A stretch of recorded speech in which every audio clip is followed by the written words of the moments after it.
Primeramente, pues buenos días a todos y todas, buenas tardes, buenas noches, depende del horario en que vean este podcast.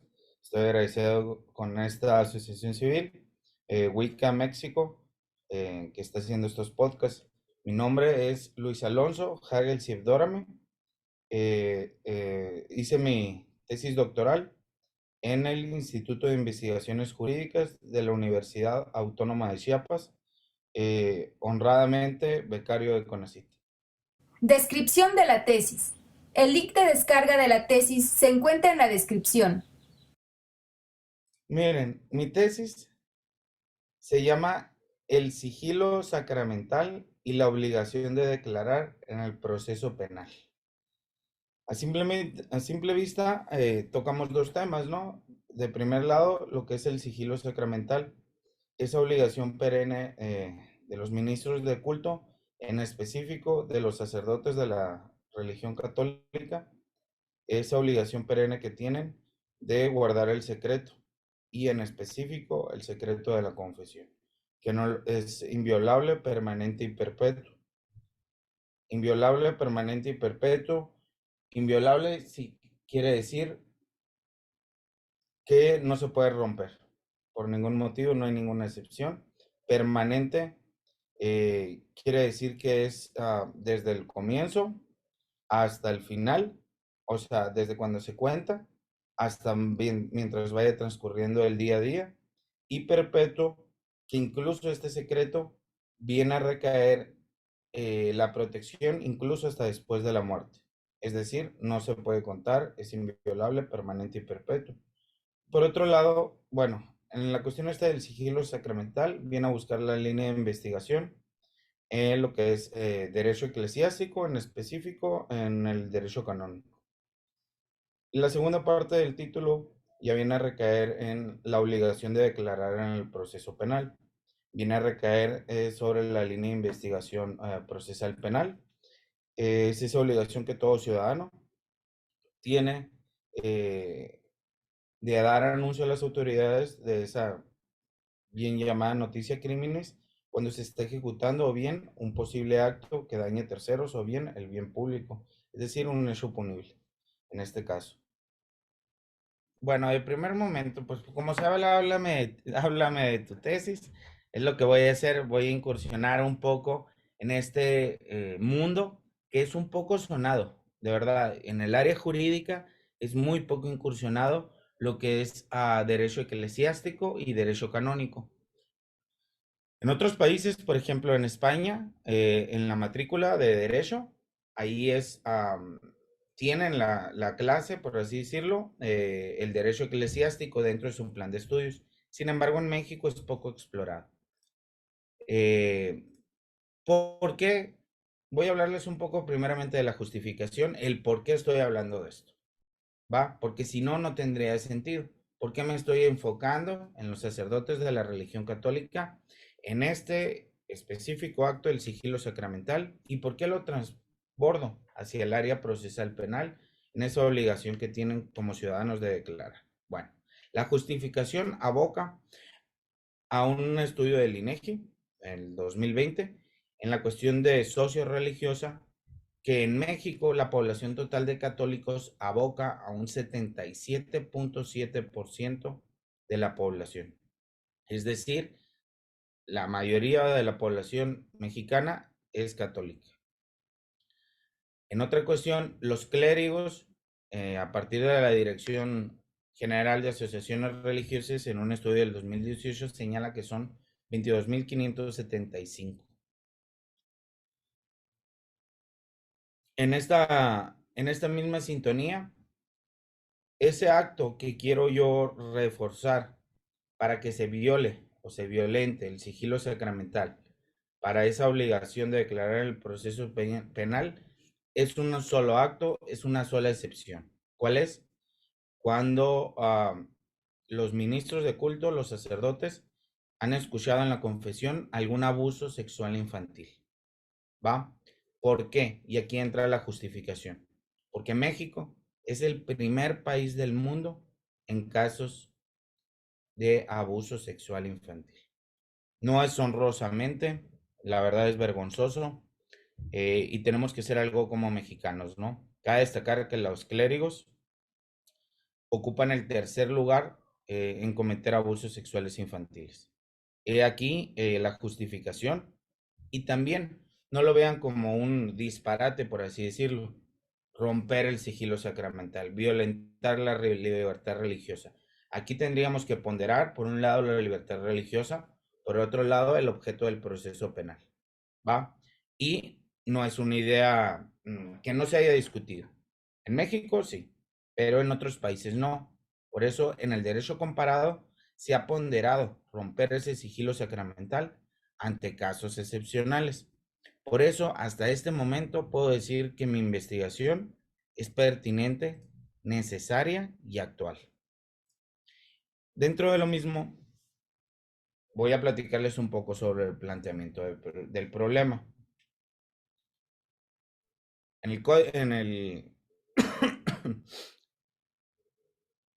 en el Código de Derecho Canónico se ve esa obligación, la protección del sigilo sacramental, específicamente en los cánones 983 y 984. Esa obligación perenne es la protección de toda la religión católica en el caso de una ruptura. En el caso, que pongámoslo así, y por eso es un problema, en el caso de que algún ministro de culto, en este caso los sacerdotes, decidieran libremente violar el sigilo sacramental, recae una pena, parte del penal canónico, que se llama excomunión lata de sentencia. Es decir, una pena insofacta, no necesita ningún tipo de trámite o juicio, en este caso, y la pena recae en la imposibilidad de seguir ejerciendo el ministerio. Es decir, lo sacan totalmente de su profesión, por así llamarle, ¿no?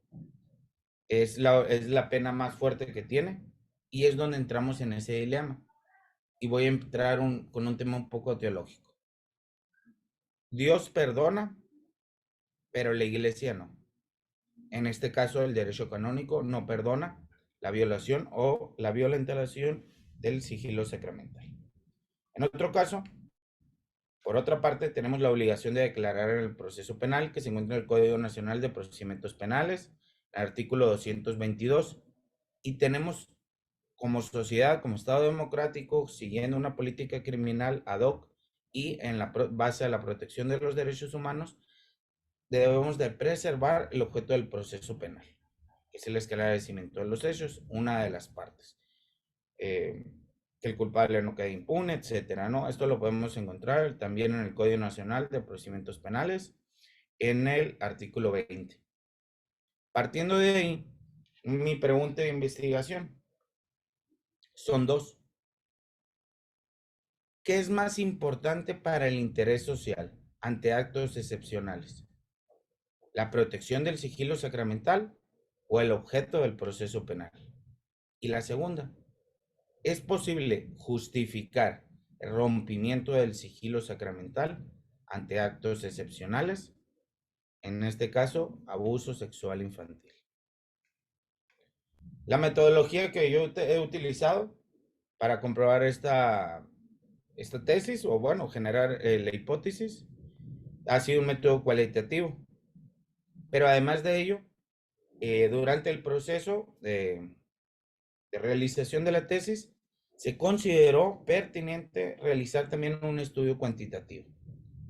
Va, tanto el cualitativo como el cuantitativo va enfocado en paradigmas de tipo positivista y hermenéutico, desde una dimensión holística dentro de las perspectivas sociológicas, jurídicas, tecnológicas y canónicas.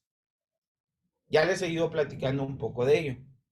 Ahora bien, el marco teórico, yo creo que ya con lo que les he platicado, ya han dado algunas pinceladas de cuál será mi marco teórico. Es decir, esos conceptos esenciales en esta investigación. Por un lado, podemos ver la libertad religiosa, siendo un derecho humano protegido tanto a nivel internacional como a nivel nacional, en este caso en México. El sujeto jurídico, en este caso el clérigo, tiene una dimensión tripartita del clérigo que nos estamos enfocando en sacerdotes y obispos. Dejamos a un lado la otra figura. El acto del sigilo sacramental. Por otro lado, proceso penal y el objeto del proceso penal, denuncia, prueba, exclusión probatoria, prueba ilícita y uno de los más fuertes es el abuso sexual infantil. Dentro de lo que más me gustaría platicarles es la realización de unas entrevistas que realicé. Se realizaron unas entrevistas semiestructuradas a ministros de la religión católica, en este caso los sacerdotes, ¿no? ¿Para qué? Para conocer la realidad de abuso sexual infantil dentro de ese sacramento. Y bueno, dentro de las entrevistas me encontré que los sacerdotes hasta el momento no se sienten discriminados por la sociedad. Es decir, pueden ejercer libremente su ejercicio de la libertad religiosa y en este caso su vocación o bien su profesión al servicio de la comunidad. Dentro de otros hallazgos, dentro de estas entrevistas, fue que todos los sacerdotes me comentaron que sí, efectivamente, les han confesado abuso sexual infantil en todos sus casos. Es decir, ellos son sabedores de ese problema. Ellos saben que existe un abuso sexual infantil.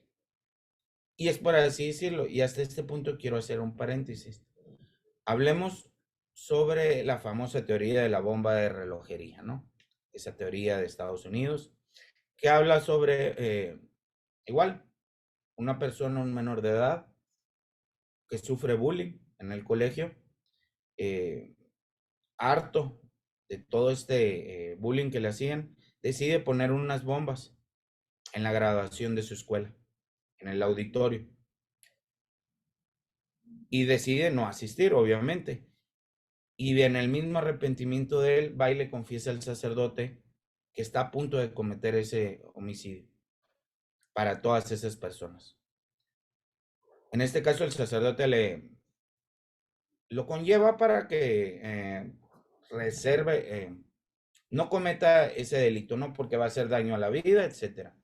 Sin embargo, el joven está decidido y nomás le está contando al sacerdote para desahogarse y bien recibir un perdón, el perdón de Dios. En este caso, hasta ahí se acaba. El hecho, hipotéticamente hablando, las bombas explotaron, los estudiantes murieron, hipotéticamente hablando. El sacerdote tenía la opción de, de salvar esas vidas. Sí. ¿Por qué? Porque tenía la noticia antes de que sucediera el hallazgo. ¿Podía hacerlo? ¿Podía contemplar una denuncia? Sí, pero qué pena había en ese lugar. La excomunión. Lo iban a correr, por así decirlo, de su ministerio. ¿Va? Entonces es donde entra eso. ¿Qué pondera más? ¿Libertad religiosa o el derecho a la vida? Si lo queremos ponderar en otras situaciones, veámoslo en diferentes hallazgos, ¿no? Lamentablemente el 11 de septiembre, por ejemplo, las Torres Gemelas, etcétera, etcétera, etcétera. ¿Va? En este caso, la cuestión de abuso sexual infantil, ya hay estudios comprobados de que un abusador no lo comete una sola vez, va cometiendo continuidad de veces. En este caso, si un violador lo confiesa y ya está la noticia de crímenes, podemos evitar que esa misma víctima siga sufriendo abuso, o bien que otras víctimas nuevas sufran abuso. Recordemos el caso de Maciel, caso de México. Salió un estudio de de la congregación que él pertenece. Fueron alrededor de 90 personas, entre ellos niños, niñas y adolescentes, que fueron abusados sexualmente de él. Esto se pudo haber evitado, ineludiblemente, preservando el objeto del proceso penal y bien protegiendo la libertad, los derechos de las niñas, niñas y adolescentes. Enseñanzas personales o experiencias de la tesis. Dentro de los hallazgos o bien lo que me dejó la tesis, dentro de la nutrición personal y académica, quiero destacar que la tesis, desde este primer momento quiero explicarlo por qué, para que entiendan también un poquito el progreso. El primer capítulo habla sobre el derecho canónico, tanto desde la libertad religiosa internacional, nacional, la evolución del Estado mexicano, la cuestión de los ministros de culto, el sigilo sacramental, etcétera. No voy a entrar tanto en detalle. El capítulo 2 hablamos sobre el derecho procesal penal, los diferentes sistemas de justicia, las diferentes etapas, los objetos y fines del proceso, y nos centramos en la cuestión de la prueba, los sistemas de valoración probatorio y en especial la regla de exclusión probatoria, que viene del common law, pero bueno, se viene a hacer toda una tendencia, ¿no? La exclusión de la prueba, como lo comentaba, y etcétera, centrándonos en eso, ¿no?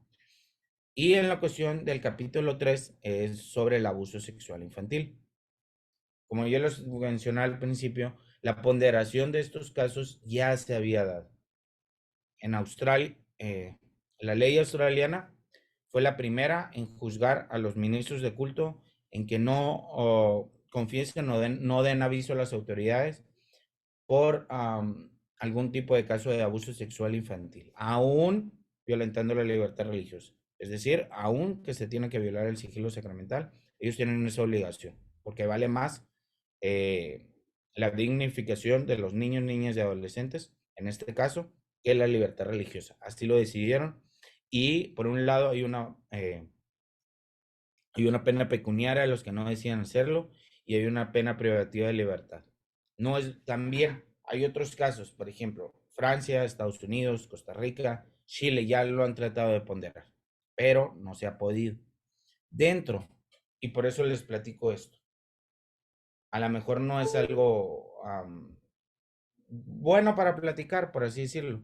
Pero en este caso, cuando yo estaba estudiando lo de abuso sexual infantil, me toqué que tenía que estudiar los casos para conocer la historia, la identidad, la misma sociedad, el por qué estaban ponderando este tipo de derechos. Y tuve que leer los casos de los ministros del culto que en este caso habían abusado sexualmente de niños, niñas y adolescentes. Yo creo que eso fue lo más fuerte. Fueron noches que no me dejaban dormir por la cuestión de leer los abusos. Dentro de los que más quedaron en mi memoria fue lo del un decálogo de el cura pederastra. Él hace unas 10 pasos para que los sacerdotes puedan ah, abusar sexualmente de los infantes. Entre ellos, pues es que sea, primero, que sean de bajos recursos. Segundo, que sea una familia disfuncional. Tercero, que se encuentren lejos de una familia interna, ¿no? Y así te va dando los pasos para que ellos puedan cometer este abuso. Es algo impactante. Otro de esos casos que más me impactó fue una congregación que se dedicaba a cuidar, era un orfanato de niños, niñas y adolescentes que sufrían sordera y no podían hablar. Y en este caso, gracias a ese, bueno, no gracias, debido a ese déficit en su cuerpo, que no podían hablar ni escuchar, los encargados, ministros de culto de la religión católica, cometieron una serie de abusos. Y no me gustaría hablar porque es un medio, bueno, para platicar más bien, no es para entrar tanto a detalles. Lo pueden buscar. El caso de Maciel Maciel también fue muy impactante. Esto está en México. Es más fácil encontrar esa información. Y yo creo que eso fue de lo que destaco. Eh, lo pueden tomar como bueno o como malo, pero sigue siendo información valiosa. Comentarios finales.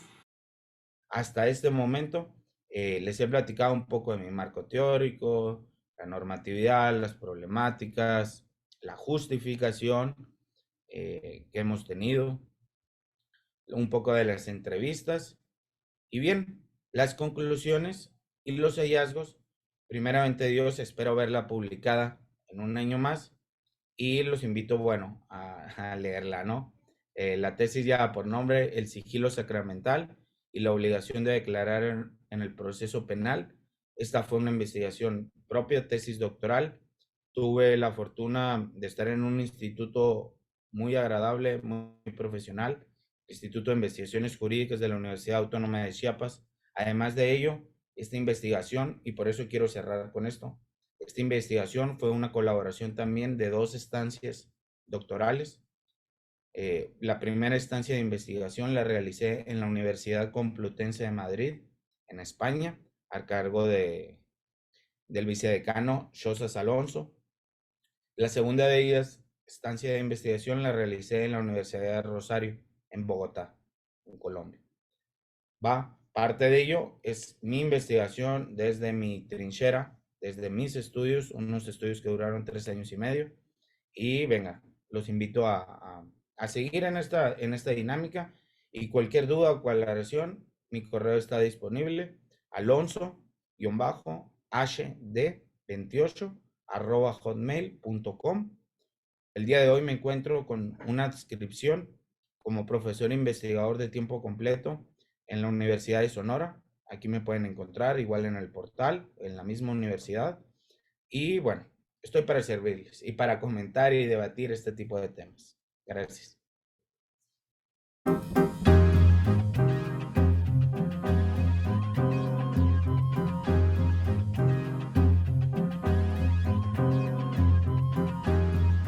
Producción: Flor Idalia Estopier Antonio, Eric Giovanni González Cruz. Edición de audio y video: Neshtia Imagen.